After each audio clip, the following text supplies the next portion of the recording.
கர்த்தர் இயேசு கிறிஸ்துவின் ஈடு இணையற்ற நாமத்தினாலே உங்கள் அனைவருக்கும் என் அன்பின் வாழ்த்துதலை நான் தெரிவித்துக் கொள்கிறேன்.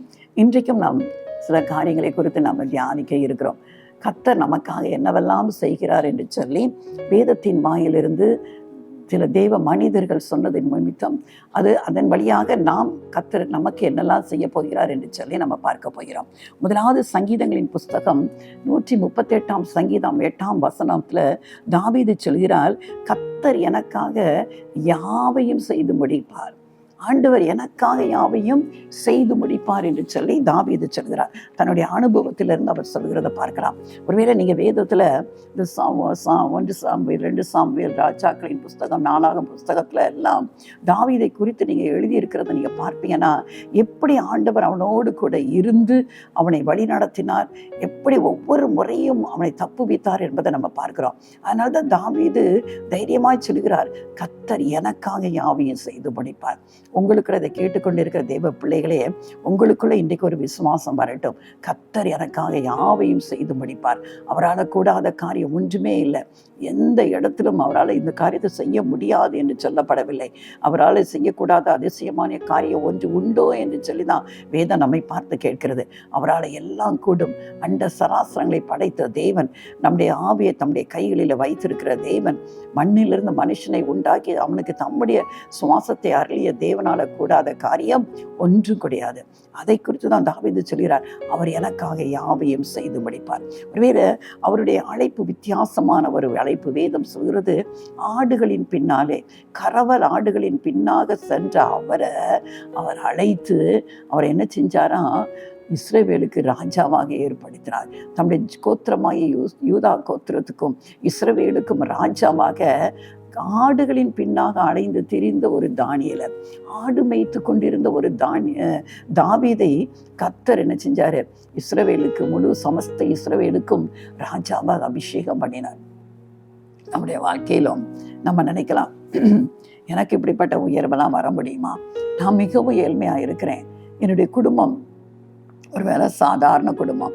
மற்றவங்களெல்லாம் பார்க்கும்போது நீங்கள் நினைக்கலாம், அவங்கெல்லாம் எவ்வளவு வசதி வாய்ப்போடு இருக்கிறாங்க, என்னுடைய வாழ்க்கையில் மட்டும் அப்படி இல்லையே, ஏன்னா என் குடும்பம் தானே ரொம்ப கஷ்டப்பட்டு கொண்டு இருக்கிறோம் என்று சொல்லி மற்றவருடைய வாழ்க்கையை நீங்கள் வைத்து பார்த்து ஒரு வேலை நீங்கள் சோர்ந்து போயிருக்கலாம். உங்களோடு படிக்கிறவர்கள், உங்களோடு வேலை பார்க்கிறவர்கள், உங்களுக்கு பக்கத்தில் இருப்பவர்கள், இப்படி அத்தனையோ பேருடைய வாழ்க்கையை பார்த்து நீங்கள் சோர்ந்து போயிருக்கிறீர்களா?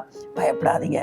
ஒரு ஆடு மேய்த்து கொண்டிருந்த தாவீதை தான் கர்த்தர் என்ன செஞ்சாரு, இஸ்ரவேலுக்கு ராஜாவாக ஏற்படுத்தினார். அந்த தாவீது தான் சொல்லுகிறார், கர்த்தர் எனக்காக யாவையும் செய்து முடிப்பார். பாருங்க, சவுல் முதலாவது ஏற்படுத்தப்பட்ட இஸ்ரவேலின் முதல் ராஜா சவுல் தான். ஆனா அவன் தேவன் சொன்ன காரியம் ஒன்றையும் அவன் செய்யவில்லை. கொஞ்ச நாள் தேவன் சொன்னதெல்லாம் செய்து கொண்டிருந்தான். அப்புறம் அவனுக்குள்ள என்ன செஞ்ச, கீழ்ப்படியாமை என்கிற ஒரு ஆவி அவனுக்குள்ள வந்ததுனால தேவனுக்கு விரோதமான காரியம், தேவன் சொல்லாத காரியங்களை எல்லாம் அவன் செய்ய ஆரம்பித்தான். அதனால ஆண்டவர் சொல்கிறார், சவுலை ராஜாவாக ஏற்படுத்தினது எனக்கு மனஸ்தாபமாக இருக்கிறது என்று சொல்லி சாமுவேல் தீர்க்கதரிசிட்ட சொல்கிறாரு, உன் தைல குப்பியை எண்ணெயினால நிரப்பி நீ என்ன செய், பெத்லெஹேம் என்கிற ஊருக்கு போய் அங்கே ஈசாயின் குடும்பத்தாரில் ஒரு குமாரனை நான் எனக்கு தெரிந்து கொண்டேன், நீ அவனை என்ன செய்ய, ராஜாவாக அபிஷேகம் பண்ணு என்று சொல்லி சாமுவேல் தீர்க்கதரிசிக்கு கர்த்தர் என்ன செய்கிறாரு, ஒரு கட்டளை கொடுக்கிறாரு. சாமுவேல் என்ன செய்கிறாரு, தேவனுக்கு கீழ்ப்படிந்து தைல குப்பையை கொம்பை கொண்டு வந்து அங்கே ஈசாயின் வீட்டுக்கு வந்து என்ன செய்கிறாரு, விருந்து ஆயத்தம் பண்ண சொல்கிறாரு. அங்கே ஈசாயிக்கு என்ன செய்கிறாரு, முதலாவது ஒவ்வொரு பிள்ளைகளாக என்ன செய்கிறாரு, கடந்து போக பண்ணுகிறார். 1 சாமுவேல் 16 பார்ப்போம். கர்த்தர் சாமுவேலை நோக்கி, இஸ்ரவேலின் மேல் ராஜாவாய் ஏறாதபடிக்கு நான் புறக்கணித்து தள்ளின சவுலுக்காக நீ எந்த மட்டும் துக்கித்து கொண்டிருப்பாய்? நீ உன் கொம்பை தைலத்தால் நிரப்பி கொண்டு வா. பெத்லெஹேமியனாகிய ஈசாயின் இடத்தில் உன்னை அனுப்புவேன். அவன் குமாரரில் ஒருவனை நான் ராஜாவாக தெரிந்து கொண்டேன்கிறாரு. அது மாதிரி சாமுவேல் போறாரு. ஈசா என்ன செய்யறாரு, ஒவ்வொரு குமாரனையா சாமுவேலுக்கு முன்பாக கடந்து போக பண்ணுகிறார். ஒருவேளை சாமுவேல் என்ன செய்யறாரு, முதல்ல வந்த 2 பேரையும் பார்த்துட்டு, ஒருத்தர் நல்ல சரீர வளர்ச்சி, முக கலையெல்லாம் பார்த்துட்டு இவன் தான் நினைக்கிறாரு. ஆனால் ஆண்டவர் சொல்கிறார், 7ஆம் வசனம் சொல்கிறது, மனுஷன் முகத்தை பார்ப்பான், கர்த்தரோ என்ன செய்யறாராம், இருதயத்தை பார்க்கிறவர். ஈசா இப்படி என்ன செய்யற, ஒவ்வொரு நாள் அழைத்து போக பண்றாரு. ஆனால் 7 குமாரர் அவருக்கு முன்பாக கடந்து போகிறார்கள். ஆனால் ஒருத்தனை என்ன செய்யலை, ஆண்டவர் தெரிந்து கொள்ளலை. அப்புறம் சாமுவேலுக்கு ஒரு டவுட்டு, ஈசாயின் குமாரனை தானே நான் தெரிந்து கொள்வேன்னு சொன்னார். ஆனால் இந்த 7 பேரும் வந்துட்டாங்க, இன்னும் என்ன செய்யற, ஒருத்தரையும் ஆண்டவர் தெரிந்து கொள்ளலைன்னு சொல்லிட்டு தான் இன்னும் வேற யாராவது இருக்காங்களான்னு கேட்ட பிறகுதான் ஈசா என்ன சொல்கிறார், ஆமாம் இளையவன் ஒருத்தன் இருக்கிறான், அவன் என்ன செய்யறான், ஆடு மேய்த்து கொண்டு இருக்கிறான் என்று சொல்கிறான். உடனடியாக சாமுவேல் சொல்கிறாரு, அவன் வர்ற வரைக்கும் நான் என்ன செய்ய மாட்டேன், சாப்பிட மாட்டேன் என்று சொல்லி தாவீதை அழைத்து வர சொல்கிறார். அப்போ தகப்பன் கூட அந்த மகனை ஒரு பொருட்டாகவே எண்ணவில்லை. மற்ற குமாரர்கள்லாம் சாமுவேலுக்கு முன்பாக கடந்து போக பண்ணுகிறாரு, ஆனால் தாவீதை கடந்து போக சொல்லலை. ஆனால் தாவீதை கர்த்தர் என்ன செஞ்சாரு, முதலாகவே முன்குறித்திருந்தார். தாவீது வந்த உடனே ஆண்டவர் சொல்கிறார், இவன் தான், இவனை நீ அபிஷேகம் பண்ணு என்று சொல்கிறார். தாவீது ஆடுகளை மேய்த்து கொண்டிருக்கும் போது என்ன செய்வாரா, ஆண்டவரை துதித்து ஸ்தோத்தரித்து பாடிக்கொண்டே இருக்கிற ஒரு அருமையான ஒரு ஆராதனை வீரன் தான் தாவீது. அந்த தாவீதை தான் கர்த்தர் தனக்காக என்ன செஞ்சாரு, தெரிந்து கொண்டார். அதுக்கு பிறகு நீங்க பார்க்கும்போது வாஸ்து பார்த்தீங்கன்னா, தாவீது கடந்து சென்ற பாதைகள், முதலாவது சவுல் ராஜாவினால அவன் ஒரு தெள்ளு பூச்சியை போல விரட்டப்பட்டான். ஒவ்வொரு முறையும் சவுலுக்கு பயந்து பயந்து அவன் ஓடிக்கொண்டே இருந்தான். மலைகள், குகைகள், கெபிகளிலெல்லாம் போய் புகுந்து இருந்து தன் வாழ்க்கையில் அவன் ஒரு வாழ்க்கை வாழ்ந்து கொண்டிருந்தான். ஆனால் எல்லா சூழ்நிலையிலும் என்ன செஞ்சார், கர்த்தர் அவனோடு கூட இருந்து என்ன செஞ்சார், அவனுக்காக எல்லாவற்றையும் செய்து முடித்தார். திரும்பவும் அவனை அழைத்து கொண்டு வந்து தேசத்தில் அவனை ராஜாவாக மாற்றினார். கொஞ்ச நாள் சென்றது அவனுடைய சொந்த குமாரனாகிய அப்சலோம் அவனுக்கு விரோதமாக எழும்பினான். அப்சலோமுக்கு பயந்து திரும்பவும் என்ன செய்கிறாரு, தேசத்தை விட்டு அவர் போக ஆரம்பிக்கிறார். ஆனால் அவர் போன இடத்துல எல்லாம் கர்த்தர் அவனோடு கூட இருந்து அவனை காப்பாற்றினார் என்று வேதம் சொல்கிறது. திரும்ப அவரை தாவீது என்ன செய்கிறாரு, எருசலேமுக்கு அழைத்து வந்து திரும்பவும் அவனை அங்கே ராஜாவாக ஏற்படுத்தினார். அவன் கடந்து வந்த பாதைகள் கடினமான ஒரு பாதைகள் தான். ஆனால் எல்லா சூழ்நிலையிலும் கர்த்தர் மட்டும் அவனை விட்டு விலகவே இல்லை. கர்த்தர் தாவீதோடு கூட எல்லா சூழ்நிலையிலும் கர்த்தர் அவன் ஓடி போகும்போது கூட இருந்தார், ராஜாவாக இருக்கும்போது கூட இருந்தார், ஆடுகளை மேய்த்து கொண்டிருக்கும் போதும் கர்த்தர் கூட இருந்தார், கோலியாத் என்கிற ஒரு பெரிய ராட்சசனை வீழ்த்தும் போதும் கர்த்தர் அவனோடு கூட இருந்தார். அதனால தான் தாவீது தைரியமாக சொல்கிறார், கர்த்தர் எனக்காக யாவையும் செய்து முடிப்பார். ஆண்டவர் எனக்காக என்ன செய்வார், எல்லாவற்றையும் செய்து முடிக்கிற ஆண்டவராக இருக்கிறார் என்று சொல்கிறார். 2வது ஒரு காரியத்தை பார்க்கலாம். பிலிப்பியருக்கு எழுதின நிருபம் 4ஆம் அதிகாரம், அதில் பவுல் சொல்கிறார், என்னை பலப்படுத்துகிற கிறிஸ்துவினாலே எல்லாவற்றையும் செய்ய எனக்கு பலன் உண்டு. தாவீது சொல்கிறார், கர்த்தர் எனக்காக எல்லாவற்றையும் செய்து முடிப்பார். இங்க பவுல் சொல்கிறார், என்னை பலப்படுத்துகிற கிறிஸ்து, எனக்கு பலன் கொடுக்கிறவர் கிறிஸ்து, அதனால நான் எனக்கு எல்லாவற்றையும் செய்ய எனக்கு என்ன உண்டு, பலன் உண்டு என்று சொல்கிறார். அதுக்கு முந்தின வசனத்தை நீங்க பார்த்தீங்கன்னா தெரியும், என் குறைச்சலினால் நான் இப்படி சொல்லுகிறதில்லை, ஏனெனில் நான் எந்த நிலைமையில் இருந்தாலும் மன ரம்யமாக இருக்க கற்றுக்கொண்டேன். தாழ்ந்திருக்கவும் எனக்கு தெரியும், வாழ்ந்திருக்கவும் எனக்கு தெரியும். எவ்விடத்திலும் எல்லாவற்றிலும் திருப்தியாயிருக்கவும் பட்டினியாயிருக்கவும் பரிபூர்ணம் அடையவும் குறைவுபடவும் போதிக்கப்பட்டேன். எல்லா சூழ்நிலையிலும் நான் மனரம்யமாக இருக்க கற்றுக்கணும். ஏன்னா என்னை பலப்படுத்துகிற கிறிஸ்து. ஏன் என்னால் இப்படி இருக்கப்படுகிறது, எனக்கு பலன் கொடுக்கிறவர் கிறிஸ்து, அவரால் எனக்கு எல்லாவற்றையும் செய்ய எனக்கு என்ன உண்டு, பலன் உண்டு என்று வேதம் சொல்கிறது. ஆண்டவர் நம்மை பலப்படுத்துகிற ஆண்டவராக இருக்கிறார். இந்த பவுலுடைய வாழ்க்கையில் நீங்கள் பார்ப்பீங்க என்று சொன்னால், கொரிந்தியரில் அவர் ஒரு காரியத்தை சொல்வதை நம்ம பார்க்கலாம். பவுலுக்கு ஒரு முள் கொடுக்கப்பட்டது என்று வேதம் சொல்கிறது. 3 முறை அந்த முள் தன்னை விட்டு போகும்படியாய் அவர் கர்த்தரிடத்துல வேண்டி கொண்டதும், பவுல் தன்னை குறித்து சொல்லும்போது சொல்கிறார், என்னை நான் மாம்சத்தில் என்னை உயர்த்தாதபடி ஒரு 2 கொரிந்தியர் 12ஆம் அதிகாரத்தில் நம்ம பார்க்கிறோம், 7ஆம் வசனம் சொல்கிறது, எனக்கு வெளிப்படுத்தப்பட்டவைகளுக்குரிய மேன்மை நிமித்தம் நான் என்னை உயர்த்தாதபடிக்கு என் மாம்சத்திலே ஒரு முள் கொடுக்கப்பட்டிருக்கிறது. என்னை நான் உயர்த்தாதபடிக்கு அதை என்னை குட்டும் சாத்தானுடைய துதனாய் இருக்கிறது. அது என்னை விட்டு நீங்கும்படிக்கு நான் 3 தரம் கர்த்தரிடத்தில் வேண்டிக் கொண்டேன். அதற்கு அவர், என் கிருபை உனக்கு போதும், பலவீனத்திலே என் பலன் பூரணமாய் விளங்கும் என்றார். ஆகையால் கிறிஸ்துவின் வல்லமை என்மேல் தங்கும்படி என் பலவீனங்களை குறித்து நான் மிகவும் சந்தோஷமாய் மேன்மை பாராட்டுவேன். பாருங்க, அது என்ன முள்ளு என்று சொல்லப்படவில்லை. நிறைய பேர் சொல்றாங்க அவருக்கு ஒருவேளை கண்ணில் பிரச்சனை இருந்ததுனால கண்ணில் செதில் போன்றவை ஒருவேளை விழுந்து கொண்டே இருக்கும் என்று சொல்கிறார்கள். சில பேர் சரீரத்தில் ஏதோ ஒரு நோய் என்று சொல்கிறார். ஆனால் அது வேதத்தில் அதை பற்றி சொல்லப்படவில்லை. ஆனால் ஒரே ஒரு காரியம் அவர் சொல்றாரு, எனக்கு ஒரு முள் கொடுக்கப்பட்டிருந்துச்சு, அந்த முள் என்னை குட்டுகிற சாத்தானுடைய தூதனாக இருந்துச்சு, ஆனால் அந்த முள் எனக்கு எதுக்கு கொடுக்கப்பட்டது என்று அவரே சொல்கிறார், எனக்கு வெளிப்படுத்தப்பட்டவைகளுடைய மேன்மை நிமித்தம். ஆண்டவர் பவுல் அப்போஸ்தலனுக்கு அநேக பரலோக ரகசியங்களை அவர் கற்றுக் கொடுத்தார். ஒருவேளை நீங்கள் பார்ப்பீங்கன்னு சொன்னால், அந்த ஆண்டவர் கடைசி நாட்களில் சிலுவைக்கு போவதற்கு முன்பாக தம்முடைய சீஷர்களோடு, ஒருவேளை இன்றைக்கு நம்ம ஆண்டவருடைய பந்தி என்று சொல்கிறோமே, நற்கரணை ஆராதனை என்று சொல்கிறோம் அல்லவா, அதை ஃபஸ்ட்டு அவர் செயல்படுத்தும் போது தன்னுடைய மாம்சத்தையும் தன்னுடைய இரத்தத்தையும் கொடுத்து என்னை நினைவு கூறும்படி இதை செய்யுங்கள் என்று சொல்லி ஒரு அடையாளமாய் வைத்து விட்டு போனார்ல, அதை பவுல் அப்படியே பார்த்தது மாதிரி அவர் எழுதுவார். ஏன்னா அதையும் ஆண்டவர் அவருக்கு வெளிப்படுத்தி இருந்தார். இப்படி சகல காரியங்களையும் பவுல் அப்போஸ்தலனுக்கு ஆண்டவர் வெளிப்படுத்தி இருந்தார்.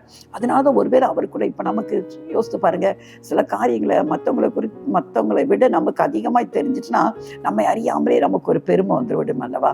எனக்கு தான் எல்லாமே தெரியும் என்று சொல்லி நம்ம என்ன பெருமை பாராட்ட ஆரம்பித்து விடும். நிறைய படிக்கிற பிள்ளைகளை பாருங்க, கொஞ்சம் நல்லா படித்துட்டாங்கன்னா மற்றவங்களெல்லாம் ஒரு ஆசிரியர்ல கூட சில சமயம் அற்பமாக எண்ணுவாங்க. இன்றைக்கு உள்ள ஜென்ரேஷன் எப்படி தெரியுமா, டீச்சர்ஸ் சொல்லிக் கொடுக்காட்டினாலும் அவங்க யூடியூப்பில் நிறைய காரியத்தில் படித்து விட்டு வந்துவிட்டு இப்போ டீச்சர்ஸை காட்டினா தங்களுக்கு ரொம்ப தெரிந்த மாதிரி அவர்கள் என்ன செஞ்சுட்டாங்க, இன்றைக்கி அவர்கள் தங்களை மேன்மைப்படுத்திக் கொள்கிறதெல்லாம் பார்க்குறோம். ஆனால் கொஞ்சம் தெரிஞ்சிச்சுன்னா அநேகருக்குள்ள இன்றைக்கி என்ன வந்துடுது, மேன்மை வந்துடுது. ஆனால் அவர் சொல்கிறார், எனக்கு வெளிப்படுத்தப்பட்ட மேன்மை நிமித்தம் நான் என்னை உயர்த்தாதபடிக்கு, அப்படி பெருமை கொள்ளாதபடிக்கு என் மாம்சத்திலே ஒரு முள், ஏதோ ஒரு முள் அவர் சரீரத்தில் கொடுக்கப்பட்டிருந்தது. ஆனால் ஆண்டவர்கிட்ட கேட்குறாரு, எனக்கு இந்த முள்ளை என்னால் தாங்க முடியல, என்னோட நீங்கட்டும் என்று சொல்கிறாரு. ஆனால் ஆண்டவர் என்ன சொல்கிறாரு பாருங்க, அந்த முள்ளை அவர் எடுத்து போடலை. ஆனால் என் கிருபை உனக்கு போதும், உன் பலவீனத்தில் என் பலன் பூரணமாய் விளங்கும். என் கிருபை உனக்கு போதும். எந்த முள்ளாக இருந்தாலும் இன்றைக்கி உங்களுக்கு வாழ்க்கையில் ஏதோ ஒன்று முல்லை போல சில உறவுகள் உங்களை முல்லை போல குத்தி கொண்டே இருக்கலாம். சில பிரச்சனைகள் உங்களுக்கு ஒரு முல்லை போல குத்தி கொண்டு இருக்கலாம். சில சூழ்நிலைகள் ஒரு முல்லை போல உங்களை தைத்து கொண்டு இருக்கலாம். உங்களை பார்த்தா சொல்றாரு, அந்த முல்லை குறித்து பயப்படாத, என் கிருபை உனக்கு போதும், உன்னுடைய பலவீனத்துல என் பலன் பூர்ணமாய் விளங்கும். அந்த சூழ்நிலையில நீ எனக்கு கண்டுகொள்வ, என்னுடைய பலன் உன்னுடைய வாழ்க்கையில விளங்குவத. அதுதான் அவர் சொல்றாரு, என்னை பலப்படுத்துகிற இயேசு கிறிஸ்துவினாலே எல்லாவற்றையும் செய்ய எனக்கு என்ன உண்டு, பலன் உண்டு என்று சொல்கிறார். அப்போ தாவீது என்ன சொல்றார், கர்த்தர் எனக்காக யாவையும் செய்து முடிப்பார் என்று கர்த்தரை குறித்து ஒரு சாட்சி சொல்கிறார். பவுல் அப்போஸ்தலன் சொல்கிறார், என்னை பலப்படுத்துகிற இயேசு கிறிஸ்துவினாலே எல்லாவற்றையும் செய்ய எனக்கு பலன் உண்டு. ஒரு முறை பிலிப்பு பட்டணத்தில் அவங்களை என்ன செஞ்சாங்க, ஒரு குறி சொல்லுகிற பெண் அவருக்கு பின்னாகவே வந்து கொண்டு, இதோ இந்த மனுஷன் ஜீவனுள்ள தேவனுடைய ரட்சிப்பை நமக்கு விளங்க பண்ணுகிறவர்கள் என்று சொல்லி ஓயாமல் அவர் பின்னுக்கு வந்து அவர் சொல்லிக்கொண்டே வருவார். பவுல் பொறுத்து பார்த்தாரு, ஆனால் அவரால் முடியலை. கடைசியில் சொல்லிட்டாரு, நீ இவளை விட்டு வெளியே போ என்று சொல்லி அவரை கடிந்து இயேசுவின் நாமத்தினாலே வெளியே போன்னு சொன்னோன்னே அந்த குறி சொல்லுகிற பெண்ணுக்குள்ள இருந்த அந்த குறி சொல்லுகிற ஆவி அவளை விட்டு போச்சுது. உடனே அந்த குறி சொல்லுதனால மிகுந்த சம்பாத்தியம் பண்ணி கொண்டிருந்த அவளுடைய எஜமான்கள் என்ன செய்யறாங்க, அவங்க 2 பேரையும் என்ன செய்யறாங்க, பவுலையும் சீலாவையும் கட்டி என்ன செஞ்சுறாங்க, கொண்டு போய் சிறைச்சாலையில என்ன செஞ்சிடறாங்க, போட்டுறாங்க. கால்களில் கைகளில் என்ன செய்யறாங்க, விலங்குகள் மாட்டி தொழு மரத்துல கட்டி என்ன செஞ்சிடறாங்க, சிறைச்சாலையில போட்டு விட்டுறாங்க. ஆனா அங்கேயும் பாருங்க, பவுல் அதான் சொல்றார், எந்த நிலைமையிலும் மனரம்யமாக இருக்க கற்றுக்கொண்டேன். அங்கேயும் ஆண்டவரை துதித்து பாடி ஸ்தோத்தரிக்கும் போது என்ன செய்ற, அங்கே ஒரு அற்புதம் நடக்குது. சிறைச்சாலையில் உள்ள எல்லாரும் இவங்க துதித்து ஸ்தோத்தரிக்கிறதெல்லாம் கேட்டுக்கொண்டு இருக்கிறாங்க. திடீரென்று சொல்லி ஒரு பெரிய எர்த்குவேக், நில நடுக்க மாதிரி ஒரு பெரிய நிலச்சரிவு ஏற்பட்ட மாதிரி அங்கே ஒரு பெரிய நடுக்கம் உண்டாகிறது. எல்லாருடைய கட்டுகளும் என்ன செய்யுது, அவங்கள விட்டு விழுந்து போயிருது. உடனே சிறைச்சாலைக்காரன் பயந்து போகிறான். எல்லா கைதிகளையும் தப்பி ஓடி போய் விடுவார்களே என்று சொல்லி தன்னை மாய்த்து கொள்ள போகும்போது தான் பவுல் சொல்கிறார், நீ உனக்கு எந்த கெடுதி என்ன செஞ்சிடாத, செய்து கொள்ளாத, நாங்கள் எல்லாரும் இங்கே தான் இருக்கிறோம், ஒருத்தரும் தப்பி போகலன்னு சொல்கிறார். அப்புறம் தான் அவன் நடுநடுங்கி வந்து அவனுக்கு முன்பாக விழுந்து, நான் ரட்சிக்கப்பட என்ன செய்ய வேண்டும் என்று சொல்கிறான். அவனை பார்த்து தான் பவுல் சொல்கிறார், நீயும் உன் வீட்டாரும் இயேசு கிறிஸ்துவை விசுவாசிங்க, அப்பொழுது நீங்கள் ரட்சிக்கப்படுவீர்கள் என்று சொல்கிறார். அப்போ எல்லா சூழ்நிலையிலையும் ஒவ்வொரு பாருங்க, அப்படி ஒரு அடி உதை அன்றைக்கு பட்டு அவங்க சிறைச்சாலையில் காவல் அறையில், இப்போ இருக்கிற ஜெயில் மாதிரிலாம் கிடையாது, ஒரு குகை மாதிரி ஒரு இடத்துல அவர்கள் என்ன செஞ்சுருப்பாங்க, வயிற்று காலிலும் கைகளிலும் சங்கிலிகள் போட்டு மிருகத்தை போல் அவர்களை வைத்திருப்பார்கள். அங்கே அப்படிப்பட்ட இடத்துலையும் அவர் என்ன செய்யலை, சோர்ந்து போகலை. அங்கேயும் ஆண்டவர் என்ன செய்கிறாரு, துதித்து ஸ்தோத்திரித்து மகிமைப்படுத்தினதை பார்க்கிறோம். அப்போ ஆண்டவர் என்னை பலப்படுத்துகிறார். எந்த சூழ்நிலையினாலும் கர்த்தர் என்னோடு கூட இருந்து என்னை பலப்படுத்துகிறவர், அவர் என்னோடு கூட இருக்கிறபடினால நான் எதை குறித்து நான் கவலைப்பட மாட்டேன் என்று சொல்லி பவுல் சொல்லி, என்னை பலப்படுத்துகிற கிறிஸ்துவினால எல்லாவற்றையும் செய்ய எனக்கு என்ன செய்ய முடியும், பலனுண்டு. பவுல் அப்போஸ்தலர் மாதிரி ஆண்டவருக்காக பல பாடுகளை பட்டவர். அவர் அந்த நிருபங்களை நீங்கள் பார்க்கும்போது அவர் கடந்து சென்ற ஒவ்வொரு பாதைகளையும் நீங்கள் பார்க்கலாம். எத்தனை அடிகள் பட்டார், எத்தனை கப்பல் சேதத்தில் இருந்தார், எல்லாவற்றையும் அவர் குறித்து எழுதுகிறார். ஆனால் இது எதுவுமே கிறிஸ்துவின் அன்பை விட்டு என்னை பிரிக்க முடியாது என்று சொல்லி தைரியமாக எழுதுகிறார். என ஒவ்வொரு முறையும் தேவ கிருபை அவரை தாங்கினது, தேவ பலன் அவரை பலப்படுத்தினது. அதனால பவுல் சொல்கிறார், என்னை பலப்படுத்துகிற கிறிஸ்துவினாலே எல்லாவற்றையும் செய்ய எனக்கு பலன் உண்டு என்று சொல்கிறார். இன்னும் பாருங்க, தாவீது தான் சொல்கிறார், சங்கீதங்களின் புஸ்தகம் 27ஆம் சங்கீதத்தை நம்ம எடுத்துக்கொள்வோம் என்று சொன்னால் அங்கே தாவீது சொல்கிறார், 27ஆம் சங்கீதம் 5ஆம் வசனம், தீங்கு நாளில் அவர் என்னை தம்முடைய கூடாரத்தில் மறைத்து என்னை தமது கூடார மறைவிலே ஒளித்து வைத்து என்னை கண்மலையின் மேல் உயர்த்துவார். எனக்கு என்னெல்லாம் அவர் செய்வார்னு சொல்றாரு. தீங்கு நாள் என்ன செய்வாராம், தம்முடைய கூடாரத்தில் என்னை மறைத்து வைக்கிறவர், அந்த கூடார மறைவில் ஒளித்து வைக்கிறவர், என்னை கண்மலைவின் தீங்கு நாளில் மறைச்சு வச்சுட்டு அப்புறம் என்ன பண்ணுறாராம், என்னை கண்மலையின் மேல் உயர்த்துவார். அது மட்டுமல்ல, இப்பொழுது என் தலை என்னை சுற்றிலும் இருக்கிற என் சத்துருக்களுக்கு மேலாக உயர்த்தப்படும். ஒருவேளை தீங்கு நாள் தான், தப்பித்துக்கொள்ள வழி இல்லாத போதிலும் ஆண்டவர் என்னை மறைத்து கொள்கிறார் என்று சொல்கிறார். மறைத்து கொள்வது மட்டுமல்ல, அவர் என் தலையை உயர்த்துகிற தேவன், கண்மலையின் மேலே என்னை உயர்த்துகிற தேவன் சொல்கிறாரு. இப்போ என் தலை என்னை சுற்றிலும் இருக்கிற என் சத்துருக்களுக்கு மேலாக உயர்த்தப்படும். என்னை சுற்றி இருக்கிறவங்க விழுந்து போவான். தாவீதுடைய வாழ்க்கையில பார்த்தீங்கன்னா அவன் அதிக தாவீது சங்கீதத்தெல்லாம் எழுதுவாரு, இவன் எப்பொழுது சாவான் என்று எதிர்பார்த்துக்கிறாங்க அப்படின்னு சொல்லி நிறைய காரியங்கள் அவர் எழுதுவதெல்லாம் நம்ம பார்க்கிறோம் அல்லவா. ஆனால் ஆண்டவர் அவருக்கு என்ன பண்ணாராம், என் தலை என்னை சுற்றிலும் இருக்கிற என் சத்துருக்களுக்கு மேலாக உயர்த்தப்படும். அதனால தான் அவருடைய கூடாரத்திலே நான் ஆனந்த பலிகளை இட்டு கர்த்தரை பாடி அவரை கீர்த்தனம் பண்ணுவேன். தாவீதுடைய முதல்ல சொல்றாரு, எனக்காக யாவையும் செய்து முடிப்பார். பவுல் சொல்கிறாரு, என்னை பலப்படுத்துகிறவர் அவர். மூன்றாவது திரும்ப தாவீது சொல்ல, என்னை தீங்கு வருகிற போது கண்ட கூடாரத்தின் மறைவில் என்னை மறைத்து வைத்து ஒளித்து வைத்து என்ன செய்கிறாரு, என்னை காப்பாற்றுகிற தேவன், என கண்மறையின் மேல் உயர்த்துவார். என் தலை என் சத்துருக்களுக்கு மேலாக என்ன செய்யும், உயர்த்தப்படும் என்று சொல்கிறார். அவங்களுக்கெல்லாம் இருந்த நம்பிக்கையை பாருங்க, எவ்வளவாய் கர்த்தர் மேல அவர் எனக்காக இதெல்லாம் செய்வார் என்று சொல்லி ஒரு ஆழ்ந்த விசுவாசம் அவர்கள் கொண்டது. அன்பான தேவ பிள்ளைகளை, நாம் இயேசு கிறிஸ்துவை தெய்வமாய் பெற்றிருக்கிற நம்மை போல ஸ்நாக்கியம் பெற்றவர்கள், பாக்கியம் பெற்றவர்களும் இல்லை தெரியுமா. ஆனால் நிறைய நேரம் நமக்கு அதை பற்றி அவ்வளவு சிந்தனை இல்லை. ஏதோ ஒரு கிறிஸ்தவ வாழ்க்கை வாழ்ந்து கொண்டு இருக்கிறோம்னு நினைக்கிறோம். ஏன் இல்லை, உலகத்தில் இருக்கிறவனை காட்டிலும் எனக்குள்ளும் உங்களுக்குள்ளும் இருக்கிறவர் பெரியவர். அவரால் எல்லாம் முடியும். எந்த காரியத்தை குறித்து சோர்ந்து போகாதீங்க, எந்த பிரச்சனையை குறித்து சோர்ந்து போகாதீங்க. எல்லா பிரச்சனையை காட்டிலும் பெரியவர் அவர். அவருக்கு முன்பாக நம்முடைய பிரச்சனைலாம் கடுகு விதை அளவுக்கும் கம்மியானதான். அவருக்கு எல்லாம் அற்ப காரியம்தான். அவரால் மாற்ற முடியாத காரியங்கள் என்று ஒன்று கிடையவே கிடையாது. அதனால சோர்ந்து போகாதீங்க. இதே மாதிரி சொல்லுங்க, நாம இதே மாதிரி விசுவாச அறிக்கை பண்ணுங்க. கர்த்தர் எனக்காக எல்லாவற்றையும் செய்து முடிப்பார். தீங்கு நாளில் என்னை கூடாரத்தில் மறைத்து வைத்து காப்பாற்றுவார். என் தலை என் சத்துருக்களுக்கு மேலாக உயர்த்தப்படும் என்று சொல்லி விசுவாசத்தோடு இந்த வேத வசனங்களை தியானித்து அவர்களுக்கு செய்த அந்த நன்மையை கர்த்தர் எனக்கும் செய்வார் என்று சொல்லி நம்ம அறிக்கையிடும் போது கர்த்தர் நம்முடைய வாழ்க்கையிலேயும் அற்புதங்களை செய்ய வல்லவராக இருக்கிறார். மூணாவது பாத்திரம் பவுல் சொல்கிறார், என்னை பலப்படுத்துகிற கிறிஸ்துவினாலே. என்னுடைய பலன் எங்கிருந்து வருது தெரியுமா? இயேசு கிறிஸ்துவின் இடத்துல இருந்து தான் வருகிறது. ஒருவேளை எத்தனையோ அடிகள் வேதனைகளை அவர் பட்டு அனுபவித்திருந்தாலும், அவருடைய பலன் எல்லாம் போயிருந்தாலும் அவருக்கு பலன் கொடுக்கிற கர்த்தர் ஒருவர் இருந்தார். அந்த கர்த்தர் அவர் சார்ந்து கொண்டபடினால்தான் பவுல் அப்போஸ்தலன் சொல்கிறார், என்னை பலப்படுத்துகிற இயேசு கிறிஸ்துவினாலே. இன்னைக்கு என்னையும் உங்களையும் பலப்படுத்துகிறவர் நம்முடைய ஆண்டவராக இயேசு கிறிஸ்து தான். அவர் பலத்துல சார்ந்து கொள்ளும். அவரையே நம்ம சார்ந்து கொள்ளும் போது கர்த்தர் நம்மளும் சொல்ல முடியும், என்னை பலப்படுத்துகிற இயேசு கிறிஸ்துவினாலே எல்லாவற்றையும் செய்ய எனக்கு பலன் உண்டு என்று சொல்ல முடியும். மூன்றாவது பார்க்கிறோம், யோபுவை பற்றி பார்க்கிறோம். யோபுவின் புஸ்தகம் 23ஆம் அதிகாரம் 14ஆம் வசனத்தை பார்க்கலாம். யோபு 14.